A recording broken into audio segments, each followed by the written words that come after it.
Hey there, everybody, and welcome to a brand new episode of Vida Baseball Live. I'm Julie Alexandria here in Slam Diego. Not quite. We're still in San Diego. Jennifer Mercedes in New Jersey and Ozzie Jr. in Chicago. Hey, guys. How's your week going? It's going well, thank you. How's yours? It's good. Better than the week that MLB has had. Ozzie, what you been up to this week? You know what? The weather is beautiful. Baseball has not been good to me in my parlays, but I'm glad baseball's back. I have something to do in the evenings. So yeah, I'm excited. It was a fun first week. Probably the most injuries I've ever seen in MLB. And I don't know why. I'm not an expert, but I'm really looking to see what kind of reports come out of, was spring training too long, too short? I'm just intrigued because a lot of big names went down this week. Yeah, or does it even go back if you can trace it all the way back to last abbreviated season? Mm-hmm. Correct. Any reason. I've never seen so many big names, and it's just not the big names. When you're looking at the nagging injuries and players that are missing and guys that are not on teams yet because they haven't had enough starts from spring training. It's just a lot of injuries early in April that you don't expect. And we've seen the panic. We'll talk about it if guys are already making huge moves and we're not even in the second week of the season. Yeah. Right. And a lot of limiting of pitchers specifically. Have you noticed that? Well, yeah, of course. Everybody's freaked out. So the limiting of pitching. So people don't understand this. So when you are early in the season, okay, and we saw it with Trevor Bauer, I think Trevor's story saved Dave Roberts from a really hard decision. It's between, do you stay with a guy and ride him out, to 100 pitches?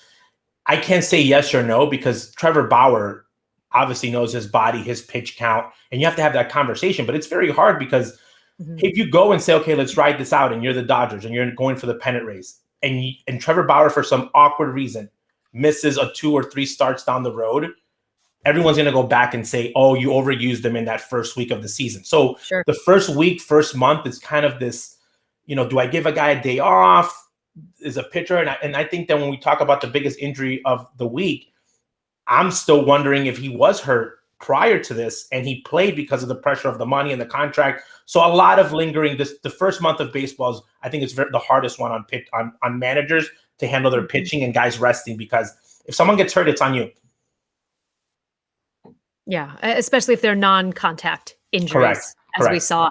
And of course, I saw a lot of Mets fans in New York on Twitter very upset that DeGrom was limited to just 77 pitches. Jen, I'm sure you saw that as well. Yes. But you know what? It's the beginning of the season. Let's keep our guys healthy. We are going to dive into those injury reports a little later on, at least the ones that have made headlines. But first, let's get to some MLB news. MLB was trending right after opening day, and for good reason, for not so good reason, however, which way you want to slice it. But MLB and politics clashing once again as Rob Manfred decides to move the All-Star game from Atlanta, Georgia on July 13th to Coors Field in Colorado. Now, that was the statement made. And then, of course, there was the hashtag boycott MLB. But then we saw Rangers Globe Life Field completely packed with fans on opening day. So there's that fake outrage there. But what we're starting to see are the leaks of the little details that truly add to this story. We're starting to see little details like Manfred happens to be a member of Augusta and the Masters, and that is taking place next week in Atlanta, Georgia. And we're also seeing that certain members of different teams and ownership groups came out and said they did not want the All-Star game moved. Others spoke out in favor of the move. But at the end of the day, here we are. MLB has moved the All-Star game. Jen, good for baseball? What do you think? I think at the end of the day, it's going to be good for baseball. I think that in the long run, if you read this article in The Athletic, it talks about how this is the less risky move by MLB. It would have not been a good look to have players boycott the game come the All-Star game, right, and walk out basically because of what was going on in Georgia, and the corporate pressure from sponsors. Rob Manfred basically did what was going to be best for the owners in the long run when talking about sponsors and possibilities of losing these sponsors.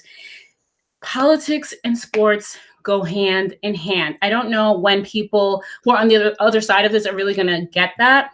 It's never been not a thing, right? Especially when we're talking about Major League Baseball, who has a direct benefit from legislation in the government right now with the antitrust laws, right? And I know, there are certain politicians who are calling out MLB, saying that they're going to bring it up in the Senate and, and try to get that taken away. At the end of the day, I think if that really happened, if they were able to succeed in that, who loses? The politicians lose because they're going to lose a whole bunch of donors.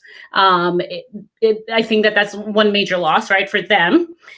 Who wins? The players who end up getting paid more, and we all want that.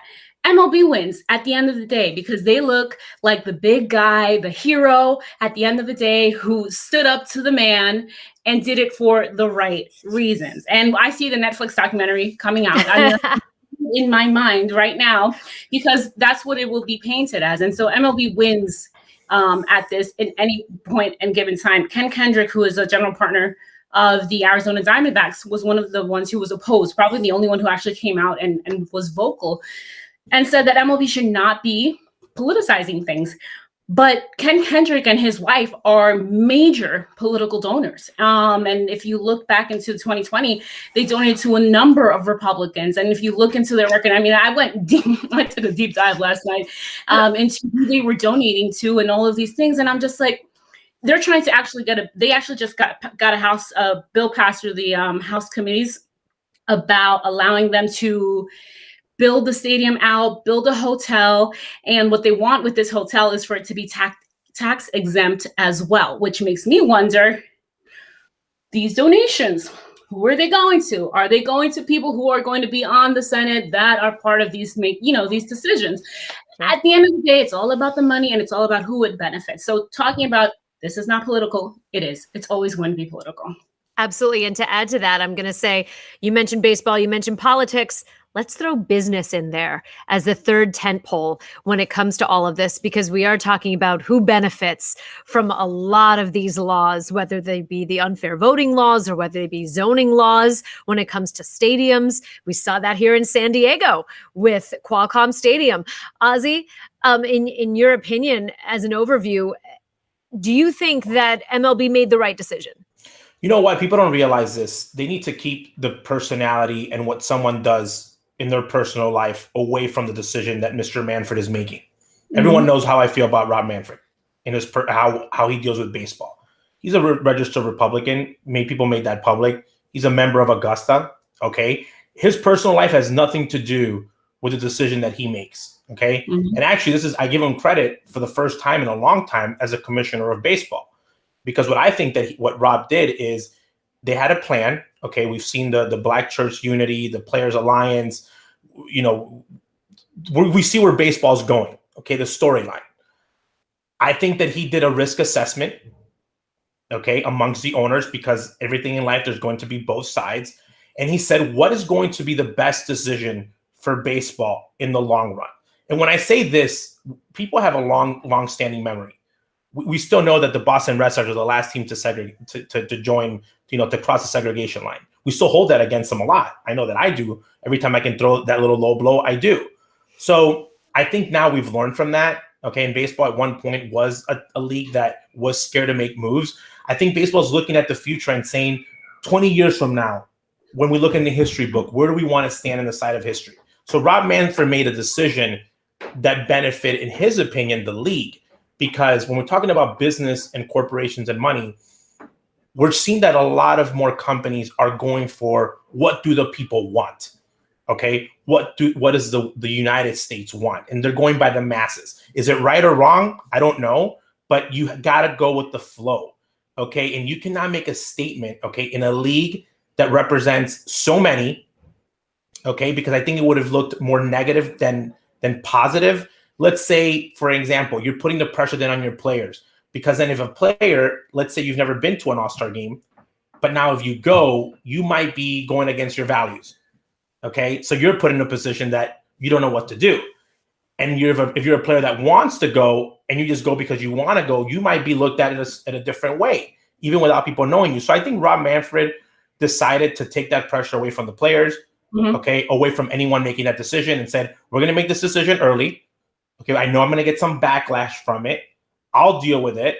and he moved on. At the end of the day, I think it's going to be the best decision. They picked a spot in Colorado that hasn't had the All-Star game in a long time. The franchise has been hurting. I think it might bring back a lot of positivities for them. We know that they're a state that is kind of the leader in a lot of things that have happened in the United States. So for me, good for them that they did that. But I think in the long run, people are worried about, is it bad or good? I think that now we're looking at it as more of a positive thing. But at the end of the day, I'm surprised that owners are coming out and giving out their political opinion, to be honest, because you're not going to be happy with any decision Manfred makes, and he made it him personally. That's the part people need to realize. He made the comment of him personally, but by you making that comment personally, you're linking your team. So now, if you're a team member, if you're a fan of that team, now you know how the owner is thinking. So again, if I was an owner, I've always said that I would donate money to both sides. The part that this is interesting, by the way, the best part of all this is that conversations are going to start happening now, because now you made a side of the aisle upset. Okay. So now you're really going to start looking at the antitrust laws and things that were implemented 100 years ago, 50 years ago, to might have some changes. They're bluffing. Again, it's all bluff, but I'm saying it's all bluff, but it gives us power that when one of those, and by the way, the guys that we're talking, I personally don't like Marco Rubio, but he made a comment. It's like, it's always the same guys making comments. Now we can use those comments, okay, anytime they use it, and we can use it against them, because the only politician that stood up for the minor league is Bernie Sanders. You know, you might not agree with Bernie Sanders' politics, but as a baseball fan, I was like, man, Bernie's the only guy that's like, hey, what about my team? So the conversation, and this is not a fight. When people don't understand is that Major League Baseball, the politics side, baseball didn't go look for this fight. They happened to be in the middle of it. This wasn't a decision that the law happened and then MLB went there and tried to have the All-Star game. They were there. The law happened. They're like, we don't think that we should host the game here for all these different reasons. So it wasn't that MLB wanted to be political. They were just caught in a situation of these two sides, and they made the best decision. Not everyone's going to be happy, but 30 years from now, we're going to say MLB was in the right side of history when it comes to that, in the eyes of the world, of what they're looking at. Yeah, absolutely. And they went from one very old school, if you want to call it that, state to a very progressive state in Colorado. And they lost Arenado, but they get an All-Star game for just the second time. So this will be very exciting. Of course, to see the home run derby, I think Mile High is just going to be Bring so back much the fun. juice balls. Bring them back. They should bring them back. Bring them back. Can you imagine? That would be like the perfect storm. You have the juice balls, you have the altitude, and you've got, what I want. I want 750 the best feet hitters home in the runs. game. Yes, I want 750 feet home runs. That would be amazing. I would love to see that. But I will say, you know, MLB always complains that they're losing viewers. And I think all things considered, at the end of the day, everyone's going to tune in to watch this All-Star game. Oh yeah, and right? I mean, people. There's no such thing as bad publicity, right? MLB has been trending this entire week with this news, and like when you go on Twitter, there's something trending regarding MLB, right? Whether it's the player, whether it's Rob Manfred, the league, whatever it is, it's trending, and that is always a good thing when it comes to trying to bring in the money. Absolutely. Well, Ozzy, this story, I know you know it well.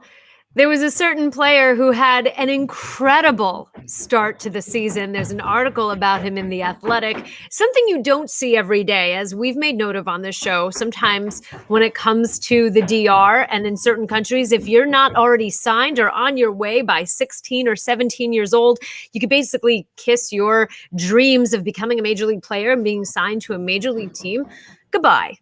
But sometimes guys have a bit of a late start, and they're a late bloomer if they're only given the chance. And we saw this during the White Sox-Angels series with Yermín Mercedes and his long road to the majors.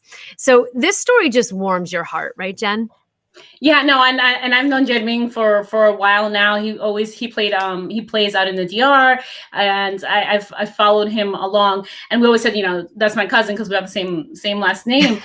And with Yermín, like you said, I mean, he seems to be one of those late bloomers, and we've talked about it a lot here on La Vida Baseball as far as the support that players need later in their career. Not everybody develops 16, 17, 18. You need some time. And kudos to the White Sox for seeing something in him, for seeing that there was untapped potential within him. It was funny when I was reading some of the coaches' comments when they first saw him. One of them, he says he was a hot dog. He looked at him and he thought that he was a hot dog, and all he wants to do is hit bombs. But in reality, when he gets under the surface of who he is as a hitter, he's actually a really good hitter. I think in his career in minor leagues, he hadn't even struck out even 20% of the time in any level in the minors, and that's a huge feat for somebody who you may think only wants to hit bombs. And now that he's given the opportunity to come up, he's really shown out. I think another thing with Yermín is his attitude. He's very confident.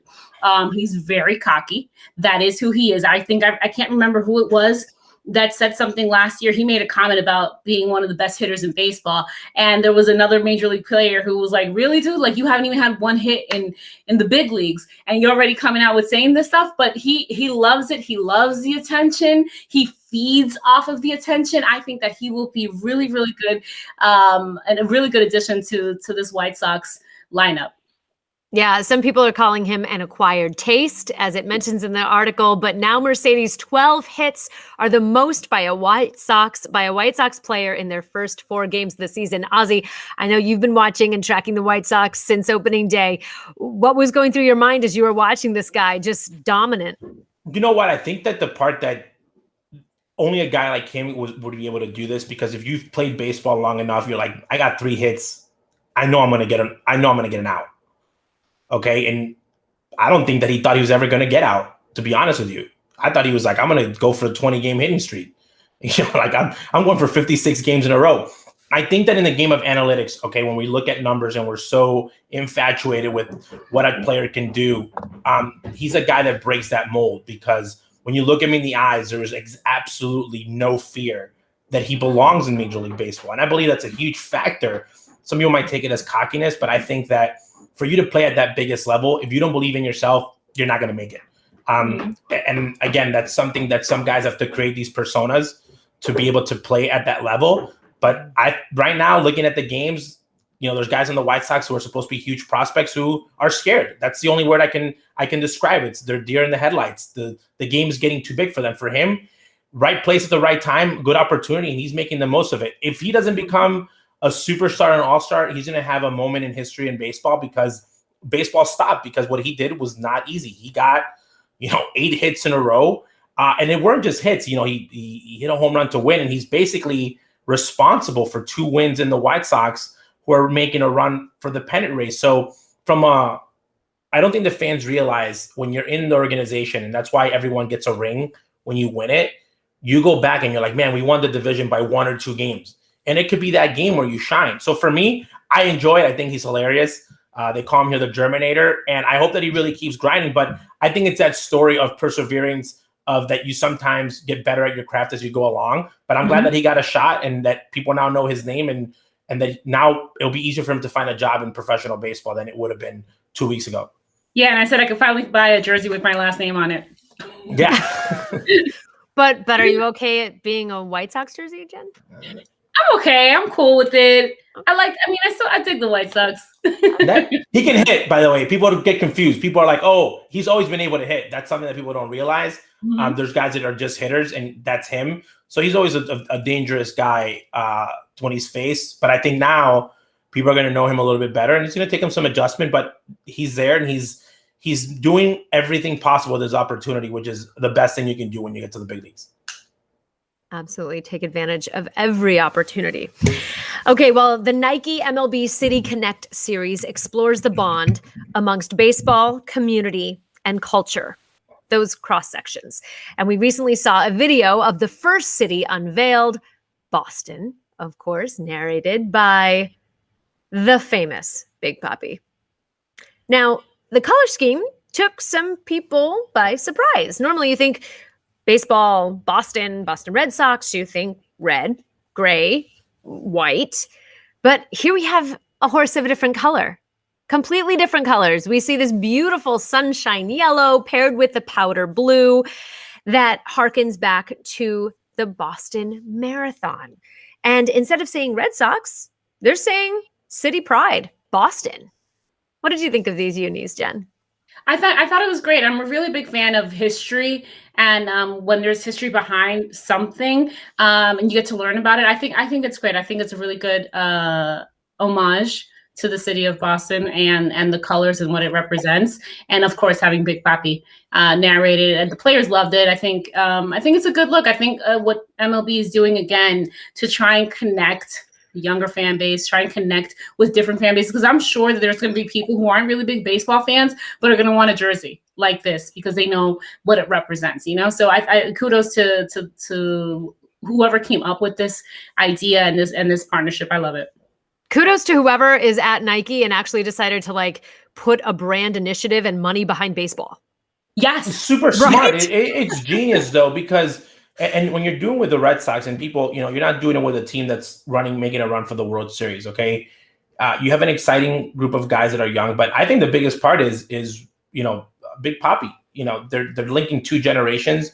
I think that a city like Boston, with all respect to Ted Williams and Cal Jastrzemski, there's a whole generation that to them, those guys are just ghosts, something that your grandparents talked about. And that generation that's getting older, that were 5, 6, 7, 8 years old are now grown men. That's Big Papi's generation. He brought a championship there, and he's linking, the Red Sox to greatness through him. And I love the uniforms. Again, I think that when you make something different, you're a team built on tradition, but I think sometimes changing it up a little bit gives you a little bit of a new blood, and sometimes that that's something that you need. So good for Nike to do that, and I'm glad the Red Sox, when we're not scared of pushing their franchise into something new and kind of a little bit different, which I think that's been their theme that got them to be great at one point. I think the Red Sox didn't win for a long time because they kept trying to sign the same type of players.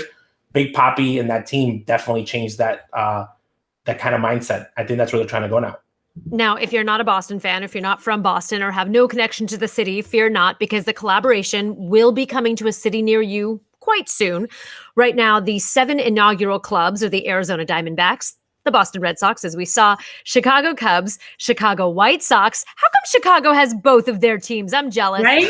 Los Angeles Dodgers, Miami Marlins, and San Francisco Giants. I'm going to say it because it's glaring. No New York? Really, guys? Okay. But the Nike MLB City Connect series, it will honor, as we mentioned, the history that binds club, fans, city, and culture. And in later seasons, the City Connect series will appear league-wide. So I guess we'll just have to wait. New York, San Diego, my friends. It's unfortunate. I am looking forward to what they do come up with, since we're going with non-traditional color schemes. So it should be interesting. Okay, let's talk about what is trending. And by the way, on social media, let's just give a shout out to someone who is just killing the game. Carlos Gomez, workout motivation. He may not be playing right now, but he is still hitting the gym. Check out his IG. He's just getting it done. Wholesome. If you need some workout tips, if you want to get your quads done. It's in great shape. Always has been. No, the kicker on this comment on that photo was that Jose Reyes was like, "Can you give me the filter for that? What's the Is that even natural? I don't know. I feel like people in San Diego get injections for that." No, man, he's got a great body. He's a cycling. By the way, he's a cycling beast, though. Again, cycling is a huge thing in sports now. It's like the thing that players love to do. We've seen Lindor, we've seen Reyes, and again, this guy is always been in great shape, wants to take care of his body. Again, also a great follow. I think that players that you follow, okay, I think that Gomez, when other players follow you, okay, and former players are commenting and current players, that's a good follow, because that means that he has the attention of multiple groups of people. He's like, everyone's engaged to, even though he's still not actively playing, he has a baseball core of guys that are in the league wondering what he's doing. That makes you a great follow in baseball. He dances. I mean, he dances. He sings, he dances. He's just living his best life, just doing it all at a top level, which we love to see. So if you want a good follow, Carlos Gomez. You won't be disappointed. All right, let's get to some trending topics. We mentioned this at the top of the show, but of course, San Diego has been holding its breath, hoping and praying that our golden boy, Fernando Tatis Jr., will be okay. And it was announced on Monday night that Tuesday he would undergo an MRI for that. Just shocking. It just sent shockwaves when you saw that injury at the plate, non-contact shoulder injury. San Diego Padres star Fernando Tatis Jr. It was announced by GM AJ Preller he will not need surgery, which I guess is a good thing.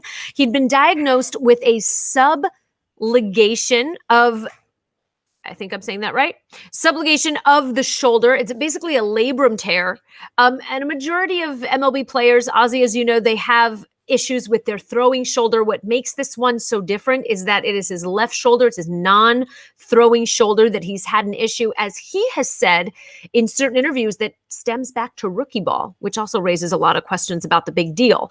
But it's in his shoulder. He is going to take the route of rest and rehab, and he is currently on the 10-day IL. So wishing him all the best and hoping he makes a speedy recovery.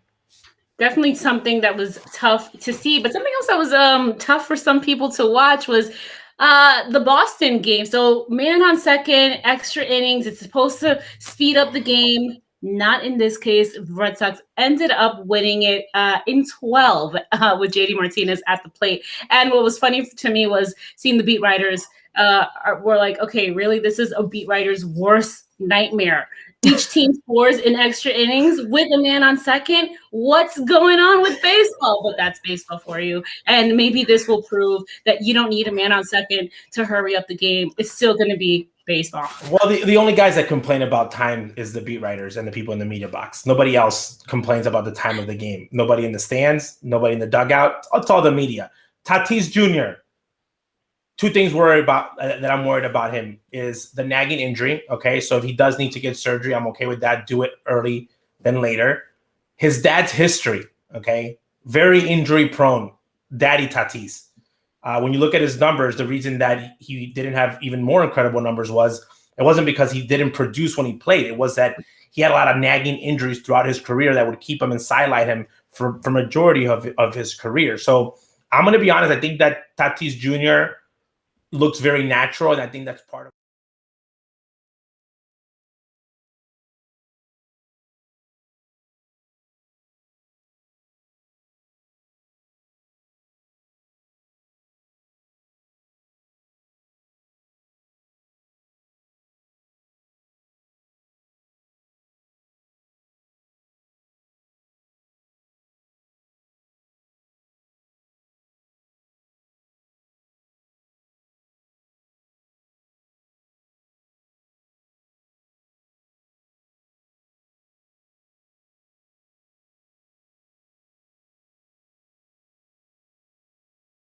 Rehab and his recovery very serious, because yes, you are injured, but you only get better as how hard you work in that moment. Just like Tatis, just like Eloy, when you get hurt early in your career, you might take it for granted you're going to bounce back, and then you get another nagging injury. I figure like when guys get hurt and they're older, they're a little bit more mature on like, I need to come back even stronger. So I hope that he really hones it in and says, you know what? And I hope the Padres that don't try to push him because they're in the middle of a pennant race. Like, you got this guy for the long time. Your team's really, really good. You have enough depth that you can save him for a couple months and get him 100%, healthy. Don't push him just because you got pressure from the fans or the fact that you paid him. You paid him. It is what it is. We knew he was going to be on the DL. We want Tatis Jr. to be at 100% when he comes back to baseball again, and not just keep going back into the IL every 3 weeks because he's not recovered 100%. Yeah. It's a shoulder subluxation. I said it right. Autocorrect. Shoulders are weird. Shoulders. He can come back tomorrow. He can come back in a couple of days and nothing can be wrong. He can be Michael Conforto, whose career ended on his shoulder. Shoulders are very weird. Again, not a non-throwing shoulder, so I'm not worried about his throwing arm. But really look at it. And he said a nagging injury from rookie ball, so it's something that he's been battling. So listen to your team. Listen to your team, to your consultants, to the guys that are going to keep you there and get ready and work at it. Now he got paid. Okay, so now his job is his destiny is how good are you going to be and how many rings can you bring to San Diego. So, learn from guys that you admire, but that were able to stay on the field that long. You're only able to produce at the age of Albert Pujols, Nelson Cruz's, like later in your career, if you take care of yourself earlier in your career, because it's a little bit harder to do it halfway through. And he's a young kid, but age will get to you. That's true. Let's hope he gets that statue in the outfield. Okay, and up last, our last picture, just to close out the show. Rougned Odor is not a Texas Ranger anymore. He's a New York Yankee, and here's the first photo, which to me is the biggest argument that the Yankees should get rid of that whole facial hair. No. What is happening? Oh, listen, why did they do that, makeup for men? Why did they do that? Beards People are like forgot how ugly Odor was. Quítate tu la barba. Take off your beard. By the way, if I was a Yankee, I would know that I'd have to shave it. Odor, people realize how ugly he is now. Oh my God! I've known him forever. Everyone knew why he had the beard. Everyone knew. He was just lucky that it was in when he came into the league. Doesn't look very good with the beard. He also looks extremely young and not as scary. You look at Odor with the beard, you're like, ooh, this guy can go deep. He looks scary. Odor without the beard, which is the argument, okay, that I had for the Yankees. The beard, and I think he could throw a punch. Correct. No, that's what I mean. So when he comes up to hit now, Odor's look, the pants, the beard, the infamous shot to Bautista, it made him like this tough guy. He hit these crazy bombs, and it became kind of his persona. Okay, so if I'm the Yankees and I'm facing an opponent, I would be more scared of a beard Odor than no beard Odor. So when you're making the exception of like, there's guys that have beards and there's no difference. I really think that was part of his persona. So I hope that he can still intimidate the hitters. It was a good move. The Rangers are dumping money for they can build for the future. But for the Yankees, it's a huge return for a huge ceiling for him to come back. But the tradition keeps going. Guys that say they won't do it, that they won't do this, that they won't do that, and they get to New York, they see those stripes, they do it. They shave, they wear the hat. Everyone changes when they get to the Yankees. Everyone talks a big game until you get to New York. There's no choice. There's no choice. No, he could say, I'm not going. You know what? I love that the Yankees are still there because it's the team that bends every player's knee. They've done it to everyone. They've been doing it since the 1960s and 70s. Guys talk a huge game. Guys that have had beards, big-time closers, guys that have had crazy hair. They've tamed everyone. You go there, even the White Sox, even we've had rules and we've bent them for players. Hide your hair under your hat. No. You get to New York, every player bends the rules. I don't know, it's a pinstripes. It's a thing, and I think it's cool. Not as attractive for Odor, but I'm really wishing him well because I feel like maybe a change of scenery and with a team that he doesn't have to produce that much, but it's going to be interesting. But again, new look for his physical look and his uniform look. I mean, if Khloe Kardashian can have photos unfiltered of her pulled from the internet, let this man wear his beard. I feel bad. By the way, I don't know if he's married at the moment, his marital status or who he's dating or whatnot, but I know that in my situation, I'm not allowed to shave my beard. So I hope that it's not the same because your wife says so? My wife's like, you look horrendous without a beard. Like, it's not even an argument. Like, you do not look as attractive. So I feel for Odor, like, whoever he's dating is like, great, we're going to New York, but you don't look as hot as you used to. And you know it. Like, we know this. Like, it's, again, they say love, good times and bad times. It happens when you have a beard. And Odor falls on that category, like myself. You don't look as attractive without a beard. Even his kids. I thought about his kids. If I shaved tomorrow, my kids wouldn't recognize me. Yeah, so they'd be Odor scared might have kids that are like, who's this guy that's coming into our house? Right. Like, who's this random dude? You just saw the pictures. He looks like a completely different person. Somebody said that he looked like the knockoff version, like the TJ Maxx version of Manny Machado. Like the poor Manny Machado, like the 10 home run Manny Machado. He doesn't even look like him. Like, if I was a fan and I'm like, oh, we got Rougned Odor, and I get to the stadium and I'm like, where is he? Where's the beard? Where's this guy who punched Bautista? He's virtually unrecognizable. Yeah, he's unrecognizable. Like, you're gonna have to look at the roster and say, oh, and in New York it's even worse. No last names. Intimidating. Hey, no last names in the back either in New York. Oh yeah, that's right. hard. But you're like, wait, who? Again, it's a New York thing, but I will miss the beard. I think he had one of the coolest looks in Major League Baseball around. All right. Well, there you go. That is the show.